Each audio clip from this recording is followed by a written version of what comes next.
కాంగ్రెస్ ను ఓడించే లక్ష్యంతో లోక్సభ ఎన్నికల్లో బీఆర్ఎస్ పనిచేస్తుందని బీఆర్ఎస్ కు పడాల్సిన ఓట్లు బీజేపీకి పడ్డాయని సీఎం రేవంత్ రెడ్డి చేసిన వ్యాఖ్యలను తిప్పికొట్టారు మల్కాజ్గిరి ఎంపీ ఈటల రాజేందర్. ఏ పార్టీకి ఫిక్స్డ్ ఓట్లు ఉండవని అవి మరొక పార్టీకి పడవని అన్నారు ఈటల. దేశంలో బీజేపీని గెలిపించుకోవాలని తనలాంటి అభ్యర్థులను గెలిపించుకోవాలని ఓటర్లు భావించారు కాబట్టే తామంతా విజయం సాధించామని అన్నారు.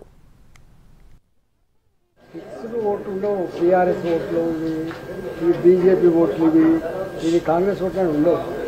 80% పైబడి ప్రజానీకం అంతా కూడా అప్పటి పరిస్థితులను బట్టి, అప్పటి అవసరాన్ని బట్టి, అప్పటి నాయకులను బట్టి, అప్పటి పార్టీ ఎజెండాని బట్టి ఓటేస్తారు తప్ప బీఆర్ఎస్ పార్టీకి 60% ఓట్లు ఇవన్నీ అవగాహన లేని మాట్లాడే మాటలు ఎవరు ఉండవు. భారతీయ జనతా పార్టీని దేశంలో గెలిపించాలనుకున్నారు. ప్రధానమంత్రి మోడీ గారిని మూడోసారి ప్రధానమంత్రి చూడాలనుకున్నారు.